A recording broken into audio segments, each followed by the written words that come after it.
Free में laptop बांटकर कौन से डेवलप की बात कर रहे हैं? आपका युवा तो देश में रोजगार के लिए लाठियां खा रहा है, आपको वहां पे नई तरक्की दिखाई दे रही है। अंजना ओम कश्यप क्या स्पेशल बात करती है मुझे नहीं समझ आता है। जहाँ तक मेरी समझ है मैं नहीं समझ पाती वो क्या पत्रकारिता करती हैं। अगर उनके पास ग्लैमर ना हो तो वो शायद न्यूज चैनल में ना टिक पाए। देश की मीडिया को क्या हो गया कि सरकार तो चलो ठीक है, सरकार तो हमें पता है कि सरकार हिंदू मुस्लिम कराएंगी क्योंकि उन्हें वोट की राजनीति करनी है, उन्हें कुर्सी चाहिए। लेकिन मीडिया को आखिर क्या हो गया? मीडिया को तो सच लिखना चाहिए। मीडिया कब तक बिकता रहेगा? भगवा चादर ओढ़कर सोते रहिए, इस देश का भगवाकरण किया जा रहा है। हिंदू हिंदू करते रहिए, राम राम चिल्लाते रहिए, उससे सब करने से आपकी थाली में रोटी नहीं आ जाएगी। मैम आपने वो तस्वीरें देखी होगी शायद प्राइम मिनिस्टर नरेंद्र मोदी जी की संसद में जब वो गए थे तो सीढ़ियों पर वो सिर झुका रहे थे। और वही प्राइम मिनिस्टर है कि आज विदेश तो जाते हैं, तिरंगे को नहीं भगवा झंडे को लहराते हैं। जैसे ही उन्होंने भगवा झंडे को लहराया, मैंने भारत के प्राइम मिनिस्टर को अपना पर्सनल तौर से प्राइम मिनिस्टर मानना बंद कर दिया है। स्वागत है आपका नेशनल दस्तक में। आज हम बात करने जा रहे हैं मेन स्ट्रीम मीडिया के बारे में। अगर हम मेन स्ट्रीम मीडिया की बात करें तो 2014 का मीडिया और 2022 के मीडिया की भूमिका पे काफ़ी अहम सवाल खड़े होते हैं। कहीं ना कहीं 2022 का जो मीडिया है वो सरकार की एक संस्था बनकर रह गया है। इस बारे में मेरे साथ मेरी सहयोगी निधि हैं। मैं निधि से ही बात करना चाहूँगी कि आज के मेन स्ट्रीम मीडिया को वो किस तरीके से देखती हैं। निधि, आज का जो मेन स्ट्रीम मीडिया है, अगर हम 2014 से पहले की मीडिया की बात करें तो 2014 का जो मीडिया था वो यूपीए सरकार से सवाल भी पूछता था और जवाब भी मांगता था और काफी आक्रामक भूमिका में रहता था। लेकिन आज का जो मीडिया है या जो आज के जो मेन स्ट्रीम मीडिया के पत्रकार हैं वो कहीं ना कहीं सरकार के प्रवक्ता बनकर रह गए हैं। तो आप इस चीज को किस तरीके से देखती है कि मीडिया का क्या रोल होना चाहिए, क्या भूमिका होनी चाहिए? सबसे पहले मैम आपका बहुत बहुत शुक्रिया कि आपने मुझे सजेस्ट किया इस टॉपिक पे बोलने के लिए। और मैं आपके सवाल पर ही जाऊंगी। आपने बोला कि मेन स्ट्रीम मीडिया को लेकर मैं क्या सोचती हूँ। पहला सवाल तो मेरा ये, पहला परसेप्शन जो मेरा है कि मैं इन चैनल्स को मेन स्ट्रीम मानती नहीं हूँ। मेन स्ट्रीम मीडिया का क्या मतलब होता है? जो आपकी भुखमरी, बेबसी, लाचारी और भ्रष्टाचार की खबरों पर वो खबरें करे। क्योंकि पत्रकारिता का क्या मतलब है? आम जनता की जो ज़रूरत है, आम जनता की जो परेशानी है, सरकार से उस पर सवाल करे। लेकिन ऐसा ना पत्रकारिता कर रही है और ना ही पत्रकार कर रहे हैं। आजकल क्या हो रहा है पत्रकारिता में, न्यूज़ चैनल्स में सिर्फ ग्लैमर के आधार पर न्यूज़ चैनल्स चलाए जा रहे हैं और सिर्फ पैसों के आधार पर।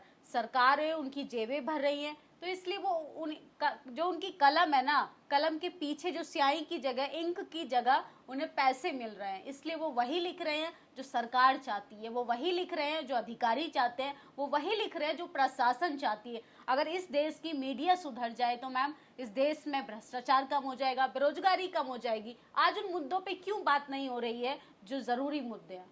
आज उन मुद्दों पे बात हो रही है। प्राइम मिनिस्टर डेनमार्क गए, उसको इस तरीके से हाईलाइट करके दिखाया। वरना 2014 के पहले की बात करें, प्राइम मिनिस्टर मनमोहन सिंह हो, चाहे कोई भी तमाम उन प्राइम मिनिस्टर की बात करें, किस देश के साथ सीक्रेट मीटिंग हो रही किसी को नहीं पता होता था। आने के बाद पता चलता था कि ऐसी भी कोई पॉलिसी लागू हुई है, इम्प्लीमेंट होने वाली है। लेकिन आज जिस तरीके से वो लाइमलाइट बनाया जाता है, एक पूरा शो क्रिएट किया जाता है, सिर्फ शो है और कुछ नहीं है। शो बिजनेस है। हाँ, शो बिजनेस है। और आपने एक अच्छा टर्म मुझे याद दिलाया, शो बिजनेस है। बिजनेस में हर चीज को कन्वर्ट किया जा रहा है। पत्रकारिता नहीं रह गई है, उसको बिजनेस के आधार पे बिजनेसमैन लोग ही तो चला रहे हैं। अंबानी अडानी ग्रुप ही चला रहा है उनको। आज तक की बात करें, रिपब्लिक की बात करें और नेटवर्क न्यूज की बात करें, भारत टीवी की बात करें और चाहे इंडिया टीवी की बात करें, तो ये चैनल्स ऐसे हैं कि ये सैटेलाइट चैनल तो हैं क्योंकि उनके पास पैसा है। और हमारे समाज में, हमारा समाज बहुत इनोसेंट है। समाज का जो व्यक्ति है वो उतना शिक्षित नहीं है, उसको अर्थव्यवस्था समझ नहीं आती, उसको वो तमाम वो चीज़ें नहीं समझ आती हैं जो एक न्यूज़ चैनल का संपादक समझ रहा है उन चीज़ों को कि मार्केट में क्या बिक रहा है और हमें क्या बेचने की ज़रूरत है। वो तो बंदा वही सच सोच रहा है जो हमें स्क्रीन पे दिखाया जा रहा है। मोदी जी की जो छवि बनाई गई है, लोग उस छवि को सोचकर वोट दे रहे हैं। लेकिन उसके पीछे उनके रोजगार के मुद्दे को, जाति के मुद्दे को, उनकी शिक्षा के मुद्दे को, स्वास्थ्य के मुद्दे को किस तरीके से दबाने की कोशिश की जा रही है, ये एक बहुत बड़ा षड्यंत्र है। और इसमें जातिवाद बहुत मैटर करता है। ये सब जाति के आधार पर हो रहा है, क्योंकि मेन स्ट्रीम मीडिया को आप देखेंगी, मेन स्ट्रीम मीडिया नहीं, गोदी मीडिया शब्द बहुत अच्छा रहेगा, क्योंकि और मैं इस सरकार को मोदी सरकार ने कहकर भ्रष्टाचार सरकार कहती हूँ, दाढ़ी वाली भ्रष्टाचार सरकार, क्योंकि इसमें तमाम वो काम हो रहे हैं। क्योंकि पहले क्या होता था, पहले भ्रष्टाचार होता था लेकिन अपराधी पकड़े जाते थे, अब ना अपराधी पकड़े जा रहे हैं, क्योंकि जो अपराधी थे वो तो सत्ता में जाकर बैठ गए हैं। और प्रशासन से अगर हम सुरक्षा की बात करते हैं तो वही हमारे ऊपर उल्टा आरोप लगा देती है, वही तमाम तरीके की धाराएं लगा देती है, तमाम तरीके के इस तरीके से जाल झांसे लगाकर हम किससे बात कर रहे हैं, क्योंकि चैनल हमारे साथ नहीं है। और यही वजह है कि आज हमारे देश की स्थिति जो है वो इतनी बदतर होती जा रही है। हम भले ही हम आज हमारे देश के प्राइम मिनिस्टर, मुझे नहीं लगता कि उन्हें बाहर जाकर उन्हें डेटा की बात क्यों करनी पड़ी, उन्हें बाहर वो बेसिक चीजें क्यों बोलनी पड़ी जो हमारे देश के लिए इम्पोर्टेंट ही नहीं है। उन्होंने डेटा की बात हाँ। की, बट सरसों का तेल 200 रुपए ऑफ लीटर कोर्स मिल मैं रहा है। इसी मुद्दे पे आने वाली हूँ। वो डेटा की बात कर रहे हैं, डेटा देकर आप कौन सी नौकरी दे रहे हैं? आप फ्री में लैपटॉप बांटकर कौन से डेवलप की बात कर रहे हैं? आपका युवा तो सड़कों पर रोजगार के लिए, भगवाकरण का वायरस स्प्रेड आपका कर रहे हैं। युवा तो देश में रोजगार के लिए लाठियां खा रहा है, आपको वहां पे नई तरक्की दिखाई दे रही है। लेकिन हाँ, आप बाहर जा रहे हैं तो डेटा, टेक्नोलॉजी, डिजिटल, तमाम उन चीजों की बात करेंगे। और जब कोई बाहर से देश में आता है तो आप दीवारों पर पर्दे टंगवा देते हैं, एम्बुलेंस तक नहीं आप मिलती। दीवारें बनवा देते हैं रातों रात। सोचिए, ये स्थिति है कि लाचारी, बेबसी छुपाने के लिए हमें देश की जो असली तस्वीर है उसको छुपाना पड़ता है। और बाहर जाके हम एग्जाम्पल देते हैं कि भारत में हम पूरी दुनिया में, विश्व में सबसे ज्यादा सस्ता डेटा देते हैं। सोचिए, ये डेटा जो है हमारे बच्चों को बेरोजगार बना रहा है, मानसिक रूप से कमजोर कर रहा है। क्योंकि पूरे दिन बच्चा टिकटॉक देखता रहेगा, तमाम इंस्टाग्राम, वो एंटरटेनमेंट की चीजें देखता रहेगा, तो कहाँ से उसकी मेमोरी क्षमता तो कम होगी ना, वो रोजगार के मुद्दे पे कैसे सोच पाएगा। दारू, आप देखेंगे कि दारू को लेके काफी शराबबंदी इतनी की जा रही है कि जो ड्राई स्टेट है वहां पर लोग सबसे ज्यादा दारू पी रहे हैं। गुजरात ड्राई स्टेट है, बिहार ड्राई स्टेट है, नशे में सबसे ज्यादा लोग वहीं पर पाए जाते हैं। लेकिन ये खबरें नहीं दिखाई जाएंगी, लेकिन ग्लैमर है वहां पर, न्यूज चैनल्स में ग्लैमर है। अंजना ओम कश्यप क्या स्पेशल बात करती है, मुझे नहीं समझ आता है। जहां तक मेरी समझ है, मैं नहीं समझ पाती वो क्या पत्रकारिता करती हैं। अगर उनके पास ग्लैमर ना हो तो वो शायद न्यूज चैनल में ना टिक पाए, ग्लैमर शायद उनका बैकबोन ना हो, शायद जो उनके पीछे जो कारोबार, उनके जो हस्बैंड का सपोर्ट है, जो पॉलिटिकल सपोर्ट है, शायद वो उस प्लेटफॉर्म के आधार पर उनका कॉन्फिडेंस है। वरना पत्रकार के आधार पर तो मैं उनको पत्रकार मानती नहीं हूँ। और ये मैं पत्रकारिता की आलोचना कर रही हूँ, वो एक एज अ महिला मैं उनका विरोध नहीं कर रही हूँ। लेकिन पत्रकारिता की अगर बात करते हैं तो वो पत्रकार के नाम पर, चाहे रूबी का लियाकत हो, चाहे अंजना ओम कश्यप, ऐसे तमाम न्यूज एंकर्स की बात करें, मेल की भी बात करें, डीएनए सुधीर चौधरी दिखाते हैं, ये अपना जमीर बेचकर कैसे लोगों के खिलाफ खबरें लिखते हैं, इनको नींद कैसे आती है, मुझे सोचकर हैरानगी होती है। और कभी कभी दुख लगता है कि हमारे देश की मीडिया को क्या हो गया है कि सरकार तो चलो ठीक है, सरकार तो हमें पता है कि सरकार हिंदू मुस्लिम कराएंगी क्योंकि उन्हें वोट की राजनीति करनी है, उन्हें कुर्सी चाहिए। लेकिन मीडिया को आखिर क्या हो गया है? मीडिया को तो सच लिखना चाहिए। मीडिया कब तक बिकता रहेगा? न्यूज चैनल्स का अगर यही हाल रहा तो आने वाले सालों में बीजेपी जैसे ही रहेगी कंटिन्यू, अगर 24 में बीजेपी आती है तो आज तक हो तमाम वो चैनल्स की मैं बात करूं, चाहे रिपब्लिक भारत हो, ये आज चिल्ला चिल्ला कर झूठ को सच बता सकते हैं, लेकिन ज्यादा दिन तक झूठ बरकरार नहीं रहता है। कहीं ना कहीं झूठ से सोशल मीडिया प्लेटफॉर्म पे लोग सच लिखना शुरू कर रहे हैं, इसलिए तो तमाम यूट्यूब चैनल्स क्यों बैन किए जा रहे हैं। तमाम बहुजन पत्रकारों के साथ और बाकी और पत्रकारों की जो सच के खिलाफ, भ्रष्टाचार के खिलाफ आवाज उठाते हैं, उनको क्यों गिरफ्तार कर रही है? क्यों जिग्नेश मेवानी को गिरफ्तार किया? क्योंकि सरकार से सवाल कर लिया। तो इस सरकार को डर लगता है अपनी आलोचना से, और ये मीडिया भी अपनी आलोचना से अपने न्यूज चैनल को बंद करना नहीं चाहती, क्योंकि बिजनेसमैन लोग बिजनेस के तरीके से सोचते हैं, वो साहूकार से नहीं सोच रहे, वो जनता के हित में नहीं सोच रहे। तो जितने भी संपादक हैं, जितने भी ऑनर है न्यूज चैनल्स के, सब अंबानी अडानी के साथ उनका उठना बैठना होता है, बिजनेस कर रहे हैं, वो एक बिजनेस माइंडसेट से सोच रहे हैं। लेकिन आम नागरिक क्या सोच रहा है? जो हमें टीवी पर दिखाया जा रहा है वो बहुत ही अच्छा है, वो हमारे हित की खबर है। निधि, आपसे मेरा अगला सवाल ये है कि जिस तरीके से हिंदू मुसलमान की राजनीति जो है अपने उफान पर है, या जो मेन स्ट्रीम मीडिया है वो दिन भर हिंदू मुसलमान की राजनीति को अपने चैनल पे परोसता रहता है, जी मैम। तो आप इसको किस तरीके से देखती हैं कि क्या वाकई में मुसलमान ही निशाने पर है, या मुसलमान सिर्फ मोहरा है, निशाने पे कुछ और है? मैम ऑफ कोर्स मुसलमान, आप देखिए पहला सवाल आपने किया था कि मेन स्ट्रीम मीडिया सच क्यों नहीं दिखाती है। सच आपको पता चल गया कि ग्लैमर के आधार पे और पैसों के आधार पर चैनल चलाए जाते हैं, वो खत्म हो जाएगा तो चैनल डिस्ट्रॉय हो जाएंगे। और उनके पास मुद्दा क्या है? शिक्षा मुद्दा नहीं है, बेरोजगारी मुद्दा नहीं है, उनके लिए मुद्दा हिंदू मुसलमान ही है। क्योंकि उसमें हिंदू हिंदू जैसे ही शब्द आता है उसमें तमाम वो लोग आ जाते हैं जो रिजर्वेशन की मांग करते हैं, तमाम वो लोग आ जाते हैं जो नौकरी की बात करते हैं, तमाम वो लोग आ जाते हैं जो फंडामेंटल राइट्स की बात करते हैं, तमाम वो लोग आ जाते हैं जो अच्छे स्वास्थ्य की मांग करते हैं। एसटीएससी माइनॉरिटी को आपस में भिड़वाने के लिए आप ये तो नहीं कह सकते ना कि शेड्यूल कास्ट ओबीसी से लड़े, तो सीधा हिंदू मुसलमान कराते हैं। मुस्लिम समुदाय को कोई दिक्कत नहीं है, सिर्फ उसको टूल किट की तरह इस्तेमाल कर रही है भारतीय जनता पार्टी। मुसलमानों को भी कोई आपत्ति नहीं है इस चीज से, वो समझ पा रहे हैं क्योंकि वो पिछले 8 सालों में समझ गए हैं कि हमें लड़ने से क्या फायदा, हमें वही कमाना है, वही खाना है। अभी तो मेन जगहों पर और ब्यूरोक्रेसी जॉब्स की बात करें, कॉलेज यूनिवर्सिटी की बात करें, वहां तक तो मुसलमान अभी आया ही नहीं है। जिस दिन मुसलमान की भागीदारी हो गई तो सरकार पे प्रेशर इतना आएगा कि बहुजन समाज के साथ मुसलमान भी अपने हक अधिकारों की बात करने लगेगा। लेकिन अभी सरकार बहुजन समाज को उनके अधिकारों से वंचित करने के लिए हिंदू मुसलमान करेगी। और जैसे ही लगातार इलेक्शन नजदीक आएगा, और पिछले आप देखेंगे पिछले 8 सालों में क्या किया, कितनी बार हिंदू मुसलमान हुआ। जैसे ही हिंदू मुसलमान होता है हर बार पेपर लीक किया जाता है, जैसे हिंदू मुसलमान होता है प्रयागराज में लाठीचार्ज होता है, जैसे हिंदू मुसलमान होता है उत्तर प्रदेश में शिक्षक भर्ती को लेकर बैठे तमाम उन शिक्षकों को 6 महीने से ज्यादा बैठे हो गए, उनको उनकी कोई सुनवाई नहीं होती है।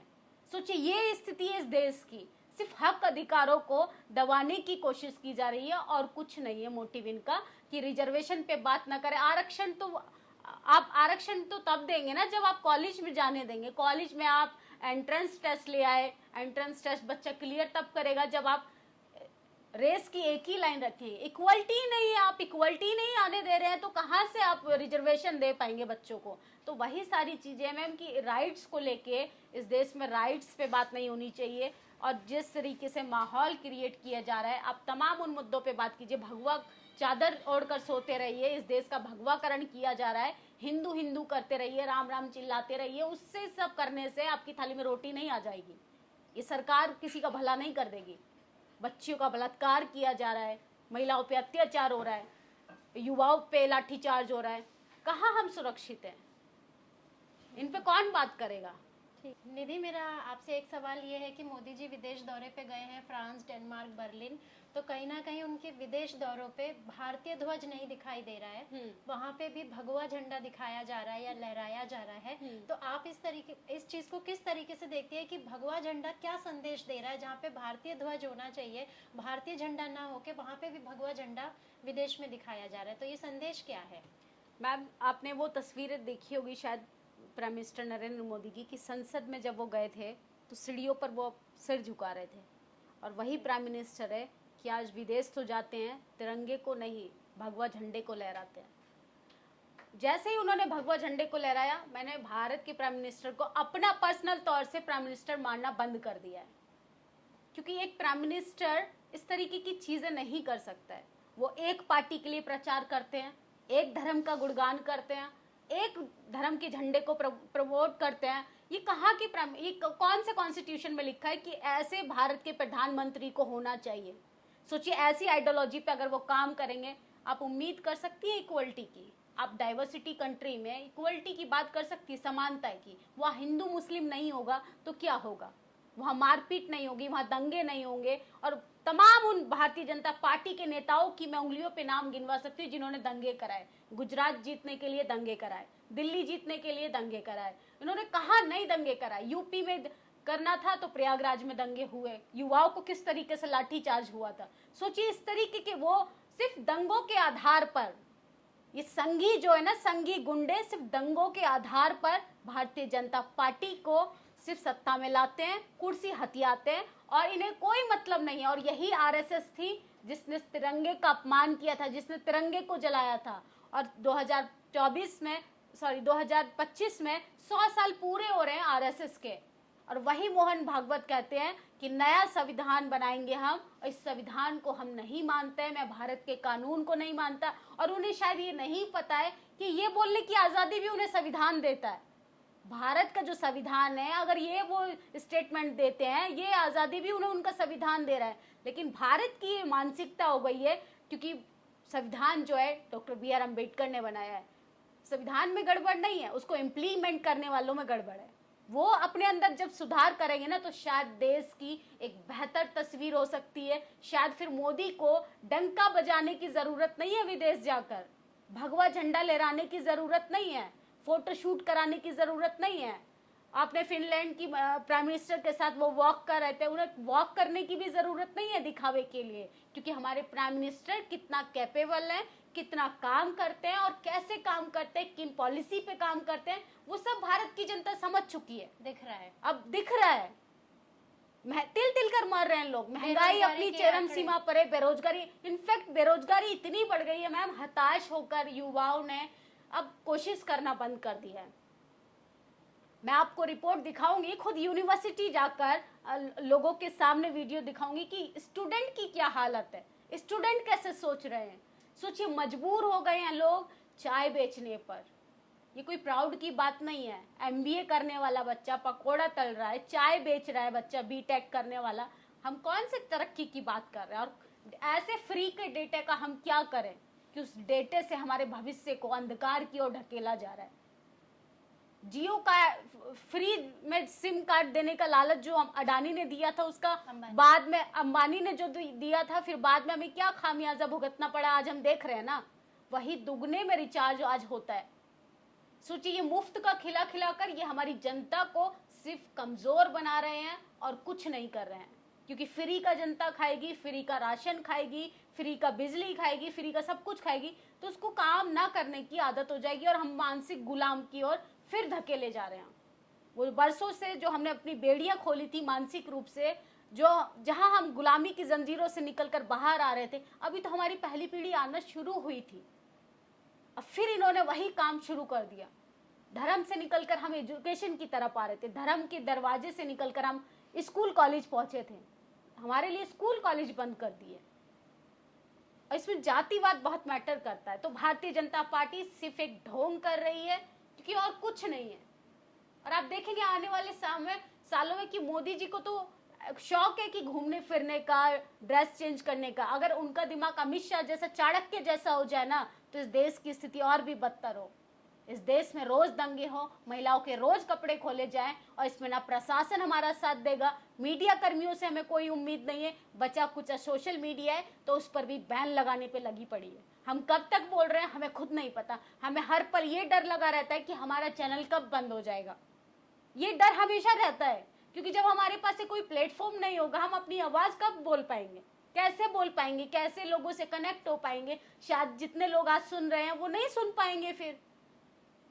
इसलिए मैं यही बोलूंगी कि भारतीय जनता पार्टी के ये विदेश जाने जैसे दौरों में ना फंसे। आपके लिए शिक्षा जरूरी है, आपके लिए महंगाई से कैसे आप बच पाएं वो ज्यादा जरूरी है। आपके बच्चों का जो भविष्य को अंधकार की ओर धकेला जा रहा है, उससे कैसे उज्जवल भविष्य बनाया अपने बच्चों को। सिर्फ ये सरकार वादे कर रही है और कुछ नहीं। तो ये थी हमारी बातचीत निधि के साथ, जिसमें हमने मीडिया के बारे में बात की, मेन स्ट्रीम मीडिया के रोल के बारे में बात की, या जो विदेश में जो भगवा झंडा लहराया गया उसके बारे में बात की, या हिंदू मुसलमान की जो राजनीति को मेन स्ट्रीम मीडिया पे परोसा जाता है उस बारे में बात की। तो निधि ने अपनी राय रखी। हमारी बातचीत आपको कैसी लगी, अपनी प्रतिक्रिया ज़रूर दीजिए, कमेंट बॉक्स में कमेंट ज़रूर कीजिए, और नेशनल दस्तक को ज़रूर सब्सक्राइब करें। Thank you. नेशनल दस्तक की आपसे गुजारिश है कि अगर इसको बचाना चाहते हैं तो नेशनल दस्तक को सब्सक्राइब करने के लिए रेड कलर के सब्सक्राइब बटन को दबाएं, फिर बेल आइकन की घंटी दबाएं। नेशनल दस्तक को बचाने के लिए बहुत जरूरी है कि हर खबर को शेयर करें, लाइक करें, कमेंट जरूर करें।